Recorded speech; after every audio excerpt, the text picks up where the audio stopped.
Olá, pessoal, tudo bem? Nós vamos trabalhar hoje o reino protoctista, que vai englobar todos os protozoários e as algas unicelulares e pluricelulares. Vamos lá?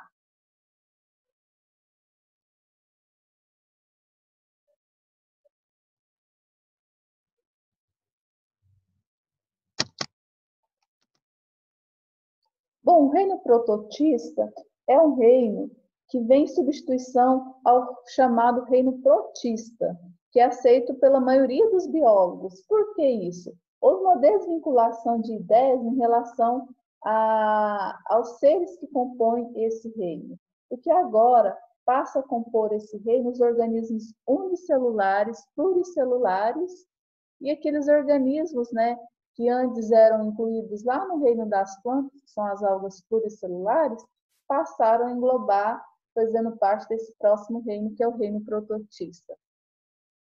Bom, apesar de ter sido, né, no início, uma de grande importância básica para o reino protista, ele acabou sendo incluído também esses seres pluricelulares, né, que têm uma organização complexa. Então, a gente pode dizer que é um grupo polifilético que não apresenta ancestralidade em comum. Então, entre os protozoários, entre as algas unicelulares e algas pluricelulares, não tem uma ancestralidade, eles não têm algo em comum em relação ao seu material genético. Eles são o quê? Um grupo polifilético, tem algumas características diferenciais entre eles.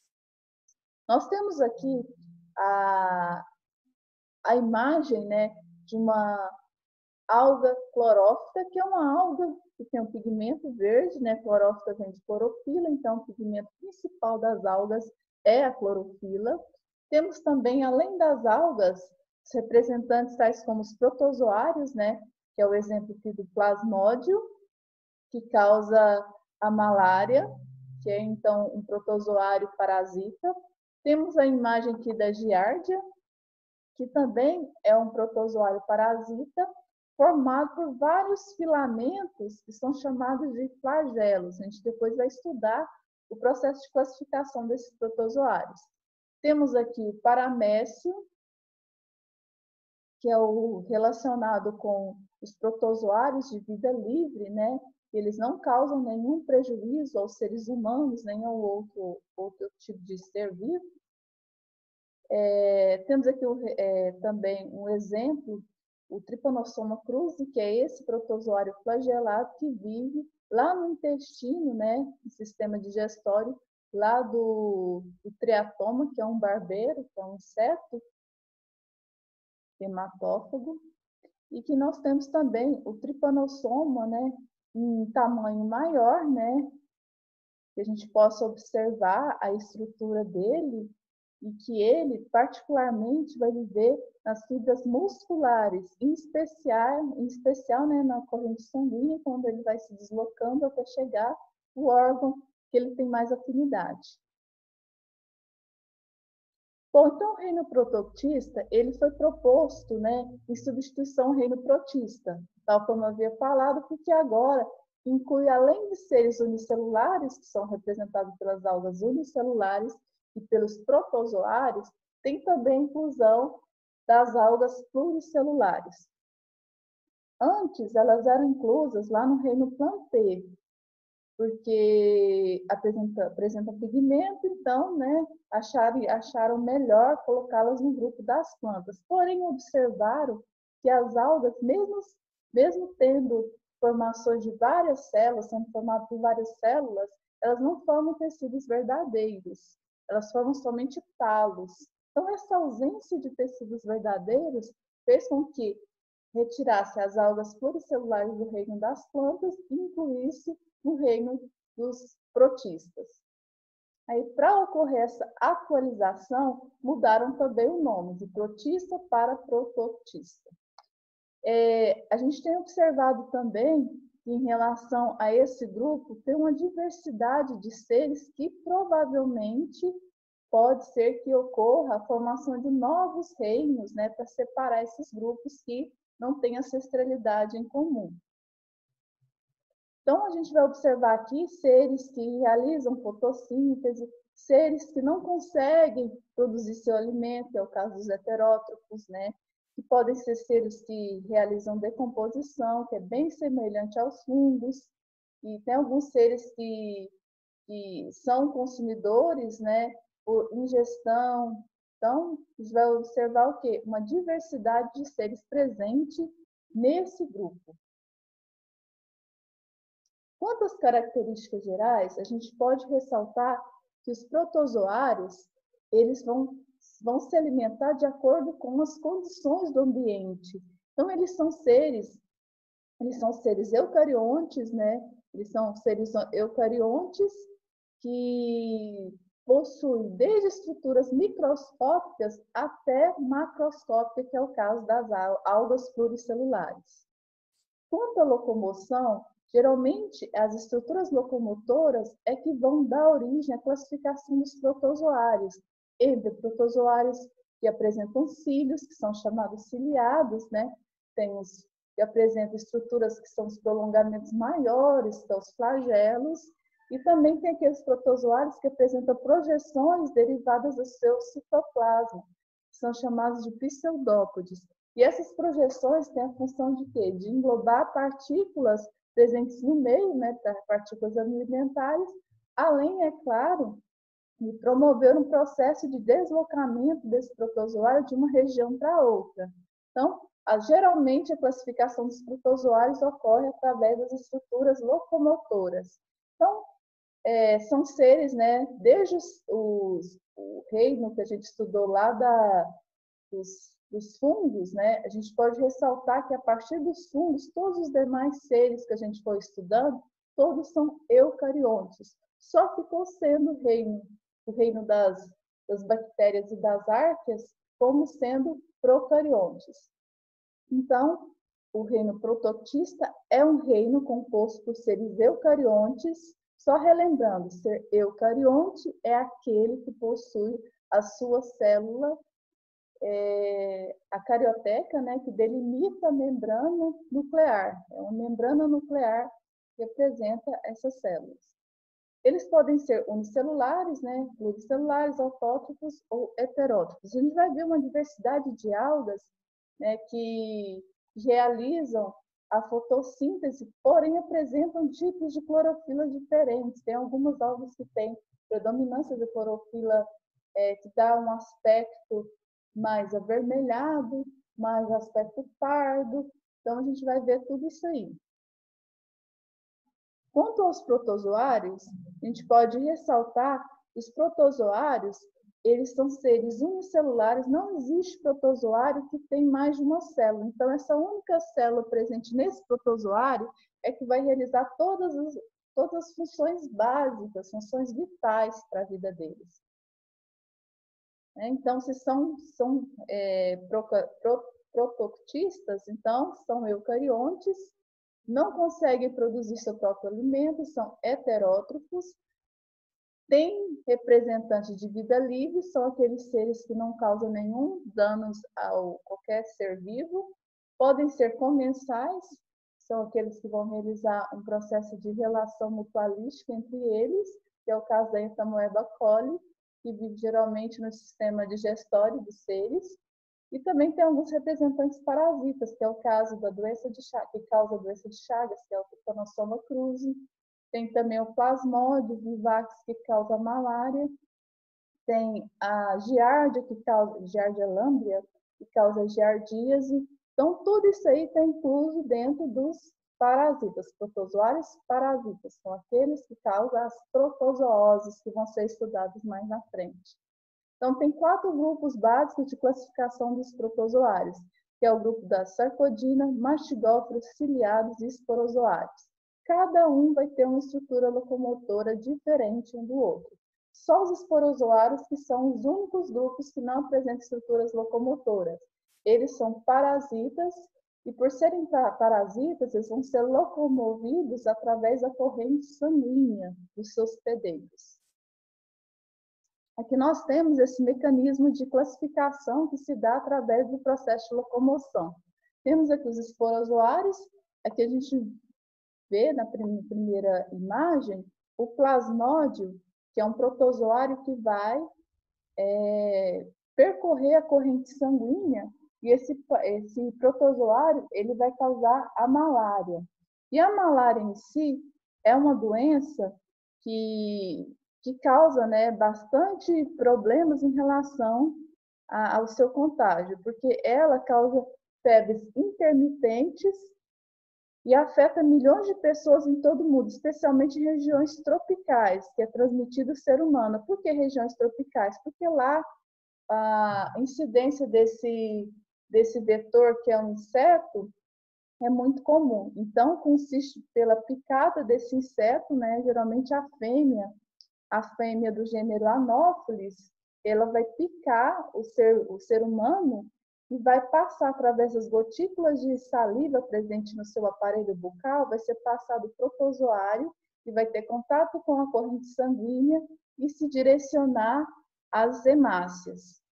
E à medida que o protozoário se insere na hemácia, essa hemácia ela vai sendo o quê? Ela vai ser morta, né, por esse protozoário, porque ele vai ocorrer um processo de reprodução dentro dessa hemácia. Porque se o protozoário encontra o local propício ao seu processo reprodutivo, ele vai reproduzir, em seguida vai ser liberado com a ruptura dessas hemácias. Aí causa os sintomas. Aqui nós temos o outro grupo aqui, são os sarcodíneos, que são os protozoários que apresentam pseudópodes, que é o caso do protozoário que é a ameba, que é a entamoeba histolítica. E a ameba em si apresenta projeções que são prolongamentos citoplasmáticos que vão formar os chamados pseudópodes, ou seja, falsos pés. Esses pseudópodes, eu tinha falado, né, anteriormente, eles têm a função de facilitar a locomoção desse protozoário através de projeções citoplasmáticas, né, que vão formando como se fossem dedos, né, de luvas, e aí vai formar as projeções e com isso vai facilitar o deslocamento e também vai facilitar a captura de alimentos. Além, é claro, desses sarcodíneos, que são aqueles protozoários que apresentam pseudópodes, tem também os protozoários flagelados. Os protozoários flagelados são aqueles que apresentam projeções, né, um pouquinho mais alongadas, que vão permitir a facilitação do deslocamento, né, vai facilitar o deslocamento e, ao mesmo tempo, facilitar também a captura de alimentos, que é o exemplo aqui da Giardia lamblia. Aqui nós temos também um exemplo aqui, que é os ciliados. Os ciliados, eles apresentam vários cílios, que são, parece pelos, né? São como se fossem pelos curtos, né? São vários pelos curtos, que vão formar na sua estrutura corporal uma estrutura locomotora e vai permitir que ele consiga se deslocar de um local para o outro e, ao mesmo tempo, vai permitir a facilitação do englobamento, né, de partículas alimentares.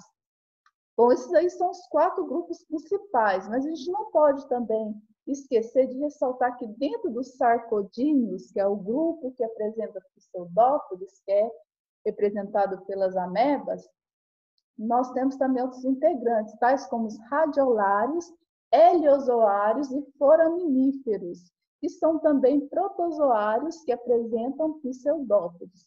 Só que esses pseudópodes, eles saem através dos poros, né?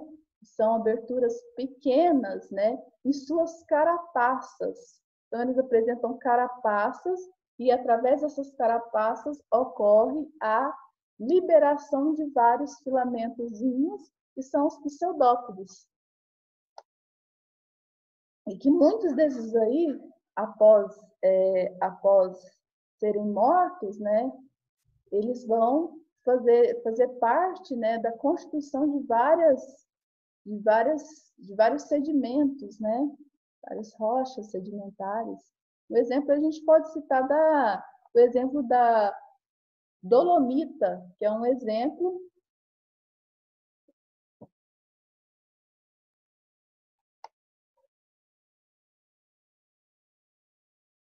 Bom, aqui, né, vai falar de forma separada de cada um deles, só para a gente revisar um pouquinho, né, retomar a fala a respeito dos filos. Então, a classificação, os grupos, né, desse reino vão ser divididos em filos. Então, tem o filo dos esporozoários, que não tem estrutura de locomoção. Se eles não têm flagelos, não têm pseudópodes, não têm cílios, então eles não têm estruturas locomotoras. Quando a gente falar de filos apicomplexa ou esporozoários, são filos de protozoários que não apresentam estruturas locomotoras. Aqui, mais uma vez, ressaltando, né, o Plasmodium vivax, que é o que causa a malária. Lembrando que, se não tem estruturas locomotoras, são parasitas, e se são parasitas, vão ter que o quê? Ser levados pela corrente sanguínea até chegar no órgão-alvo. Mais uma vez, né, risópoda ou filo lá dos protozoários que apresentam pseudópodes.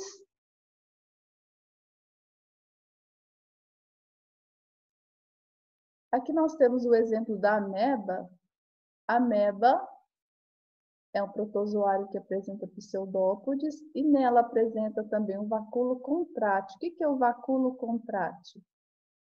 É como se fosse uma estrutura osmorreguladora. Como assim? Osmorreguladora, vem de osmose.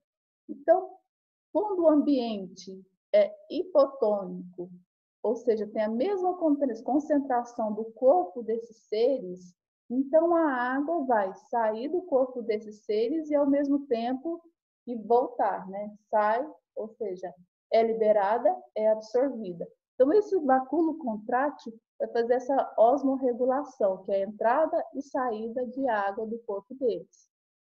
Então a principal função do vacúolo contrátil é controlar a entrada e saída de água no interior do corpo dos pseudópodes, ou seja, dos seres, os protozoários que apresentam pseudópodes.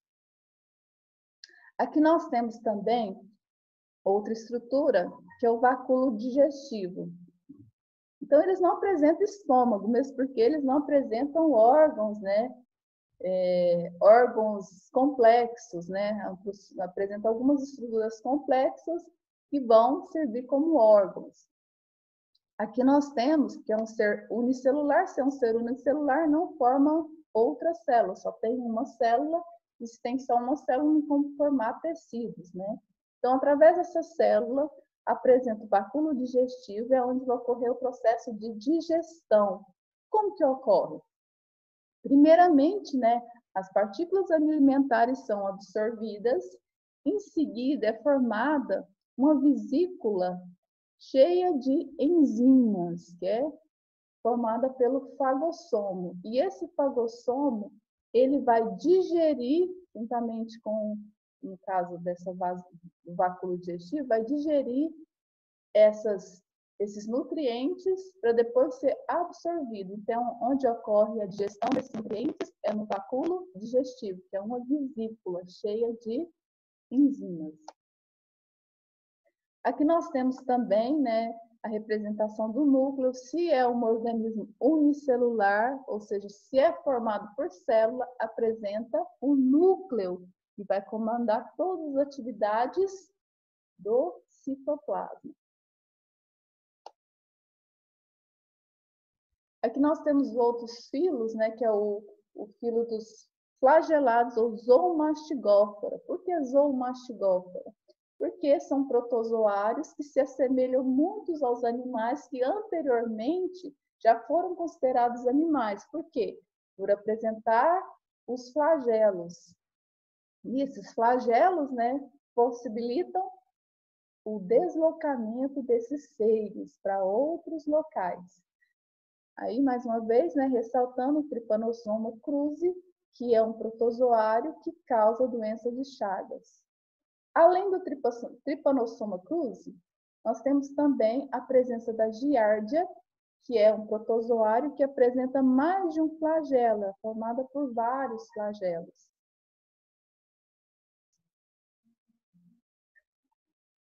o filo dos ciliófaras ou filo dos ciliados, vai estar presente o paramécio. O que é o paramécio?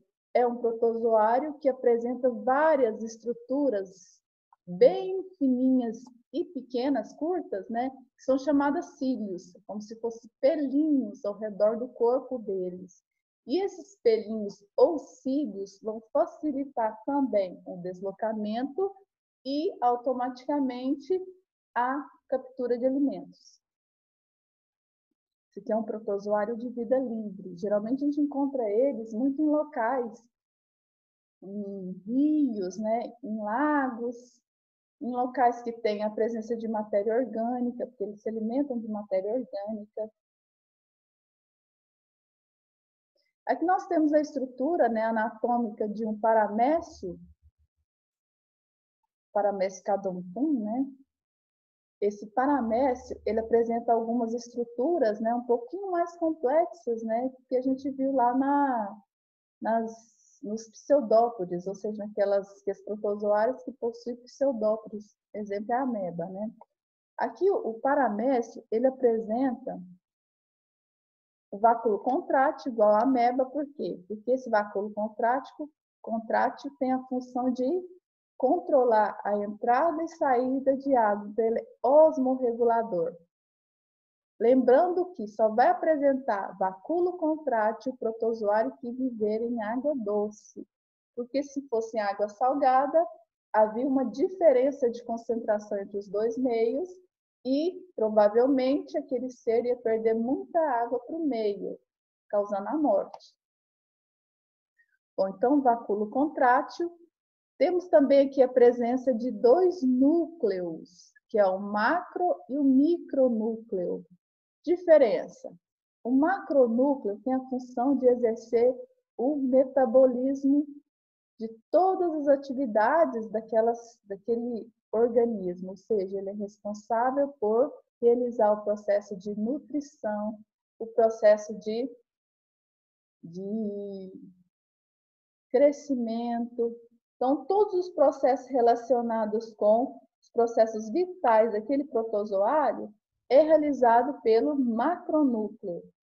E, além disso, a gente também pode ressaltar que esse macronúcleo, ele não participa exatamente do processo reprodutivo, a não ser do processo assexuado. Então, macronúcleo relacionado com os processos vitais. E o micronúcleo, responsável pelos processos reprodutivos. Exemplo, reprodução sexuada e reprodução assexuada também. Então, ele participa do processo sexuado e assexuado, que é a reprodução. Só ressaltando aqui, tá? Citostoma permite a entrada dos nutrientes. Citopígio permite a saída das excretas. Então, é a estrutura anal. Oral, citostoma, e citopígio, estrutura anal, onde vai ser eliminando os resíduos.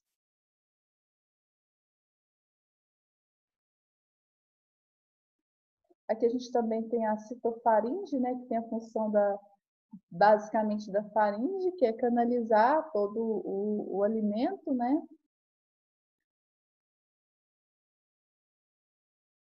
Aqui nós temos o filo dos foraminíferos, que foi destacado, que eles apresentam uma carapaça e eles vão se movimentar através dos pseudópodes que vão sair pelos poros. Eles possuem vários porozinhos pela carapaça, que vai permitir a saída de projeções citoplasmáticas, que são chamadas de pseudópodes, falsos pés.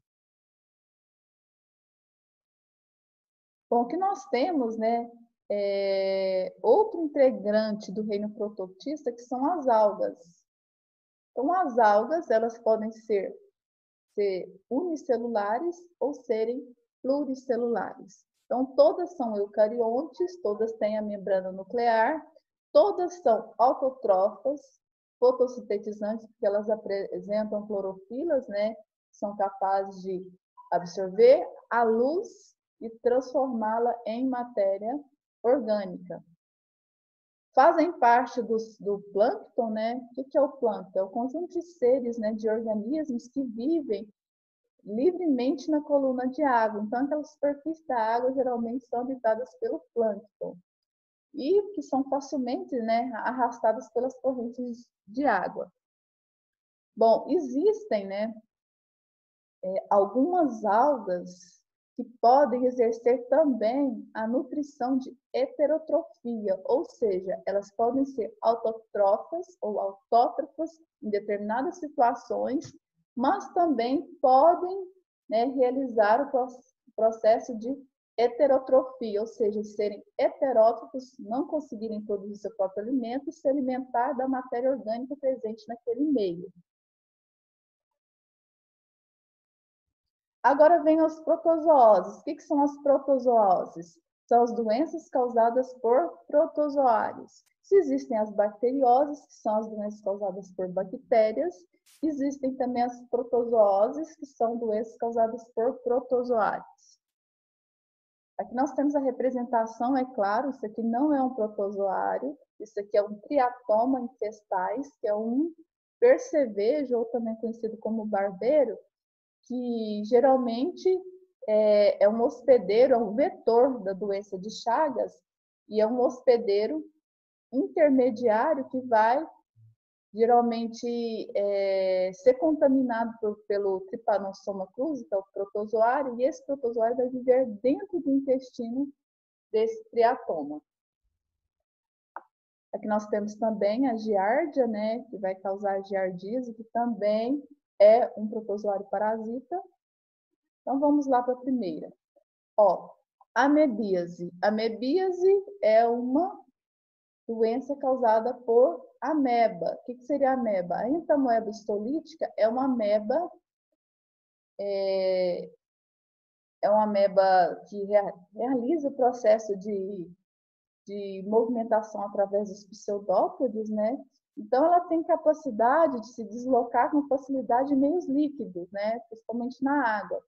E, tal como qualquer protozoário, quando o ambiente não está favorável, ele se incista, ou seja, ele forma um cisto, que é uma estrutura de resistência que o protozoário tem para suportar ambientes não propícios.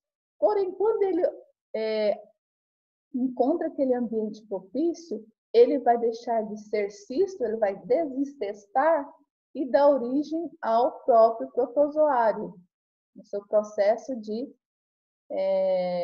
parasitismo. Como que ocorre a transmissão da amebíase? Através de água e alimentos contaminados.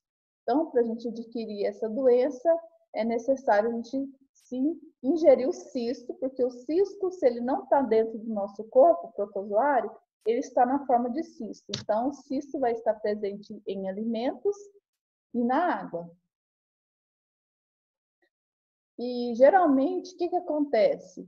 A entamoeba histolítica, ela vai se instalar principalmente no intestino grosso. Por quê? Porque é através do intestino grosso que vai ocorrer o processo de absorção de alguns nutrientes, entre eles a água, né? Então, ela vai se instalar nesse local e acabar de se alimentar, é claro, né, das estruturas internas das hemácias, causando sangramentos, feridas. Então, vai romper os glóbulos vermelhos, que estão presentes lá no intestino grosso. A ameba, né, se reproduz no intestino grosso, e depois que ocorre essa reprodução lá no intestino grosso, elas são eliminadas na forma de cisto através das fezes. Então, ocorreu o processo de reprodução, ela vai ser liberada para o meio externo, ela já vai formar o cisto, ela já vai se incistar, né? Formar o cisto. Bom, os sintomas. Se ataca o sistema digestório, principalmente lá no intestino grosso, vai ocorrer o quê? Uma diarreia, porque não vai ocorrer absorção, né, necessária daquela quantidade de água, de sais. Então, as fezes vão ficar liquefeitas. E se ocorre a presença dessas feridas, ocorre a liberação de sangue, então essas fezes vão ser liquefeitas e com sangue. Então, entre os principais sintomas, é as dores abdominais. Então, formas de prevenção. Se a gente sabe como adquirir essa doença, a gente tem como prevenir a doença. Como beber água tratada, fervida ou clorada, porque em temperaturas altas a gente consegue, né, matar o protozoário. Lavar bem as frutas, legumes, verduras. E não adianta só passar na água as verduras, as frutas. Eu tenho que passar o quê? O sabão. Então, lavar bem lavado. E, é claro, manter bons hábitos de higiene. Aqui tem um modo de prevenção, né? Está relacionado com a água, comidas. Aqui é o nosso próximo estudo, né? Que é a doença de Chagas. A doença de Chagas é causada pelo Trypanosoma cruzi, que é um protozoário flagelado, que ele vai atacar geralmente os tecidos musculares, em especial tecidos como tecidos do coração, tecidos como até o intestino também pode ser alvo fácil desses protozoários. E a transmissão geralmente ocorre através das fezes do barbeiro, ou seja, desse inseto. Então, nessa doença, a gente observa que existe um vetor, né?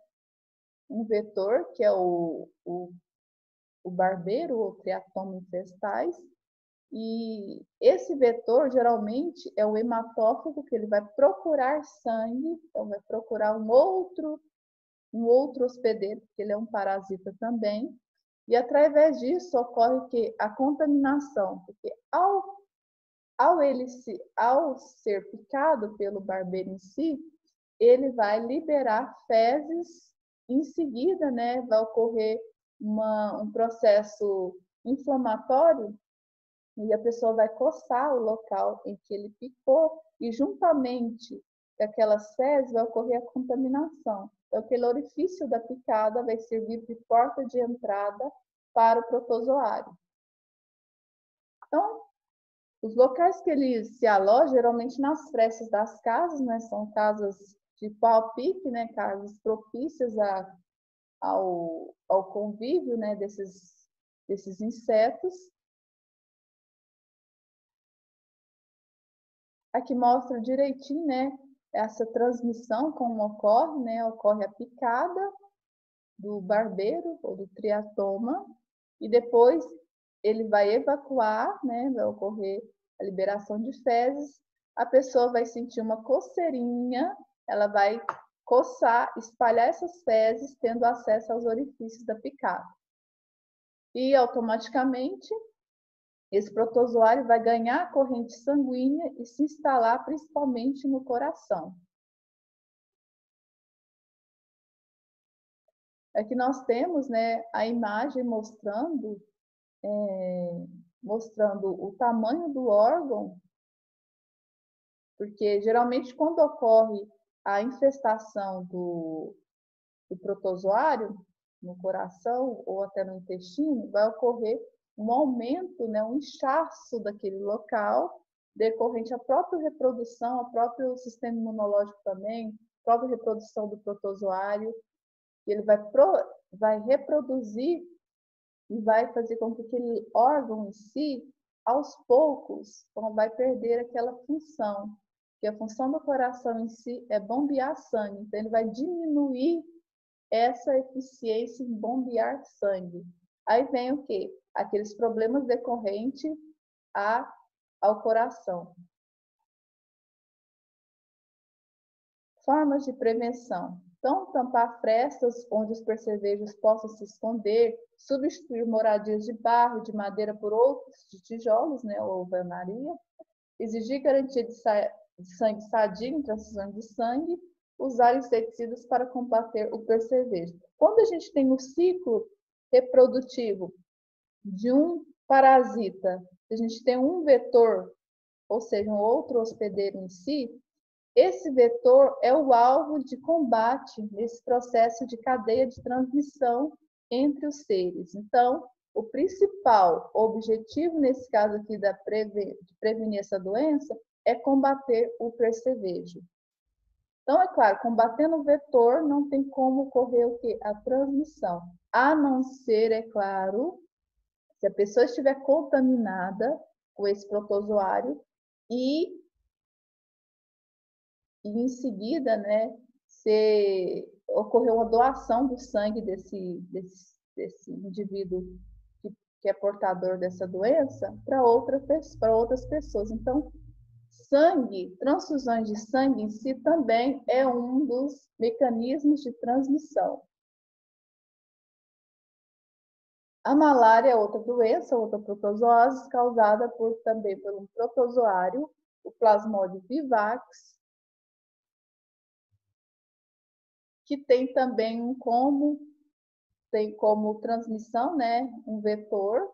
Então, aqui a gente tem dois hospedeiros, tem um hospedeiro intermediário e definitivo. O que é o hospedeiro intermediário? Aquele em que vai hospedar o parasita em um certo tempo, por um certo tempo. E dentro dele, geralmente, ocorre somente reprodução assexuada. Então, hospedeiro intermediário, geralmente ocorre a reprodução assexuada daquele parasita. E já o hospedeiro definitivo é onde o parasita vai reproduzir de forma sexuada.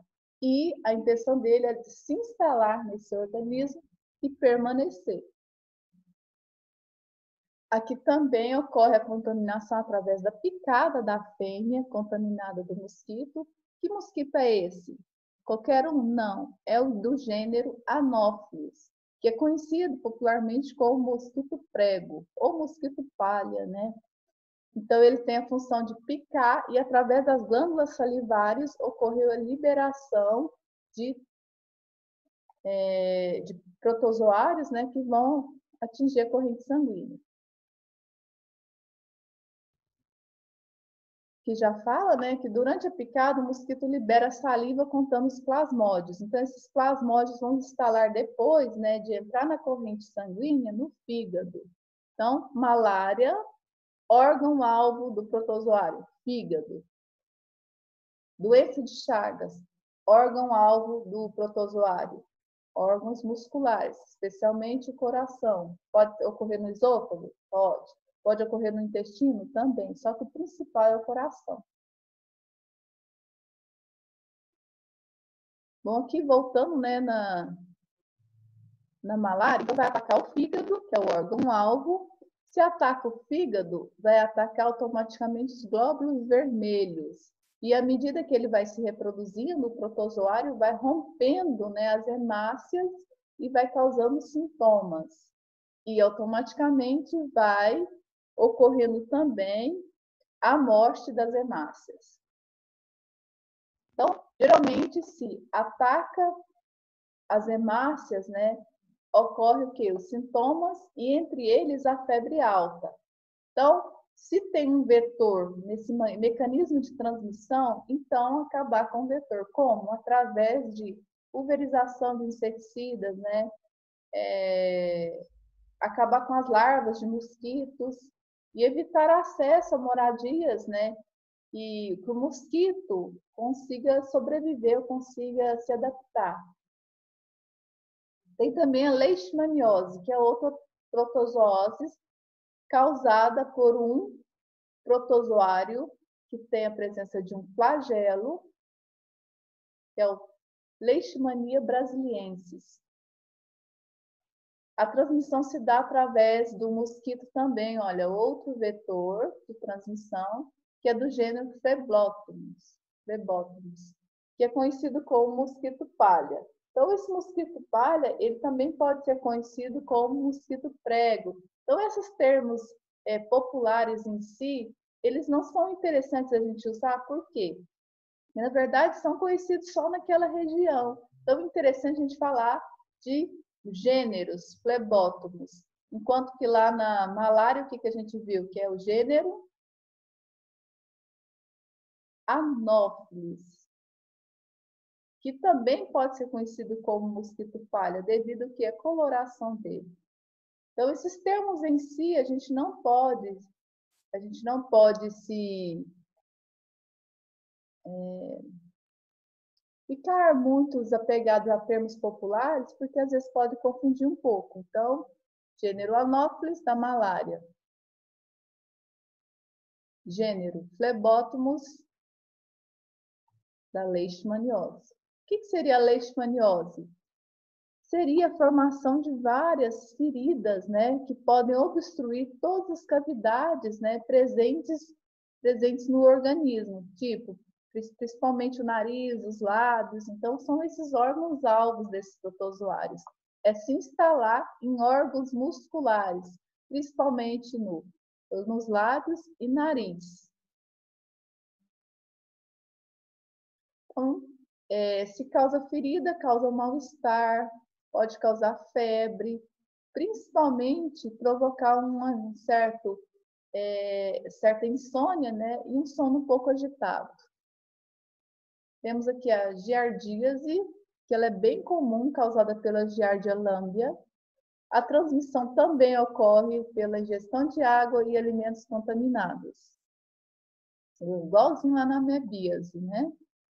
A Giardia lamblia, ela vai atacar principalmente o intestino delgado, diferente lá da amebíase. Na amebíase ocorre através da ingestão de água e alimentos contaminados com cisto, só que lá na amebíase ela vai ter como alvo principal o intestino grosso, e já aqui na giardíase vai ter como alvo principal o intestino delgado.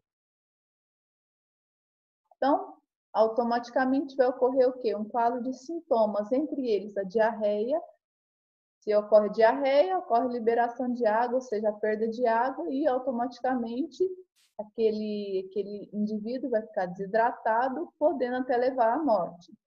Se uma das formas de transmissão é através da ingestão de água e alimentos contaminados, então beber água tratada, fervida ou clorada, lavar frutas, legumes e verduras antes de consumi-los e manter bons hábitos de higiene, lavar bem as mãos antes das refeições. Toxoplasmose é uma doença causada pelo Toxoplasma gondii, que é um protozoário que geralmente se instala em hospedeiros tais como gato, cão.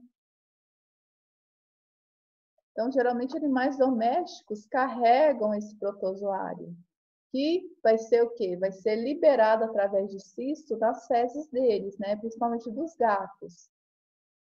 Então, é comum a gente falar assim, cuidado com as doenças causadas pelo gato. Então, a gente está se referindo à toxoplasmose. E é principalmente agravante quando a pessoa está gestante. Então, as fezes dos animais, geralmente que contém esse cisto, pode chegar até nossos alimentos, a nossa água, e pode ser automaticamente ingerida, né, por nós.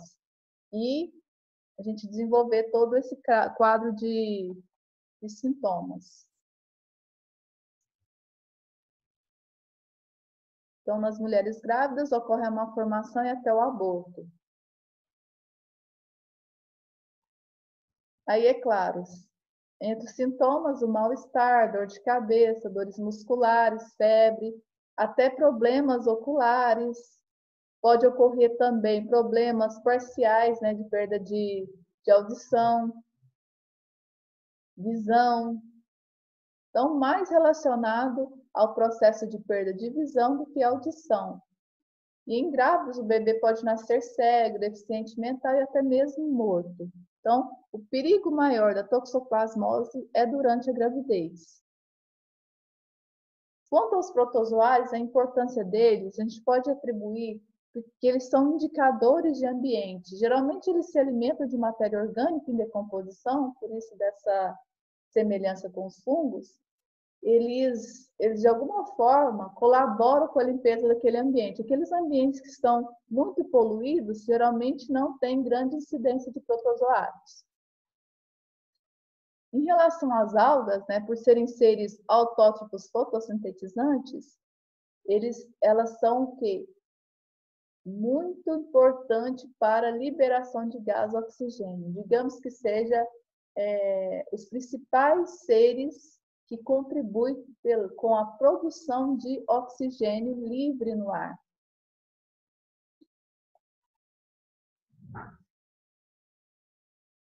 Aqui nós temos os exemplos, né, alguns exemplos de algas, né, desde algas unicelulares, no caso da euglena, né, e da uva lactuca, que é uma alga verde. Então, em relação à classificação das algas, elas vão ser classificadas de acordo com sua pigmentação. Então, elas foram divididas em filos. E cada um dos filos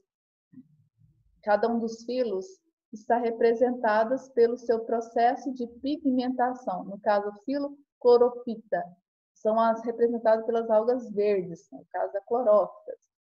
Filo pelófitas, são as algas pardas ou marrons. Então, tem toda essa classificação está relacionada com a presença de pigmentos, estruturas e presença de pigmentos, porque existem algas unicelulares e algas pluricelulares. Quando a gente fala dessas algas de si, das diferenças dessas algas, a gente também pode ressaltar que existem algas que apresentam, né, em sua parede celular a celulose, porém existe também algumas algas, né, que apresentam outras estruturas, né, presentes na parede celular delas. Algumas são ricas em amido. E a gente pode também ressaltar que nessas algas apresentam os plastos. O que são os plastos? São organelas relacionadas com a produção da clorofila, né? Os cloroplastos, clorofila. Então, esse pigmento pode estar presente, né, em grande proporção naquele corpo daquela alga, mas também pode fazer parte daquela estrutura daquela alga pigmentos vermelhos vivos, como é o caso dos dinoflagelados. Os dinoflagelados ou dinófitas são algas, né, que em certas épocas do ano há uma exagerada proliferação dessas espécies. E essas espécies, por apresentar pigmentos vermelhos vivos, geralmente elas podem, devido ao aumento, né, da população dessas algas, ocorrer o fenômeno das marés vermelhas. Então, essas marés vermelhas, elas liberam na água altas taxas de fortes toxinas. Toxinas essas que vão provocar a morte de peixes, crustáceos, moluscos e dos animais. E elas podem também, né, ser acumuladas mediante a cadeia alimentar, né? Então, as toxinas podem chegar ao ser humano em altas concentrações, que vai acumulando nos organismos e através da cadeia alimentar vai passando essas toxinas, né, em altas concentrações para o ser humano. E podem ocorrer uma grave intoxicação e até levar à morte. Então, tem também outras, né, exemplos, no caso das diatomáceas, que antes eram consideradas plantas, que apresenta na sua parede celular uma impregmentação de sílica. Então, tem uma composição um pouquinho diferente entre as paredes celulares das algas. Algumas apresentam flagelos, outras já não têm flagelos. Então, essas diferenças, né, nos grupos desses seres que compõem o reino protoctista é que fazem, né, a gente analisar e, de alguma forma, pensar que futuramente vai ocorrer um desmembramento desses grupos e a formação de novos reinos, devido a essa diversidade.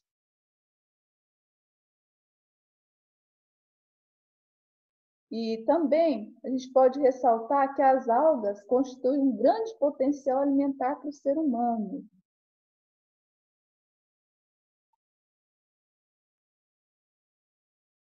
Enquanto as algas e a economia.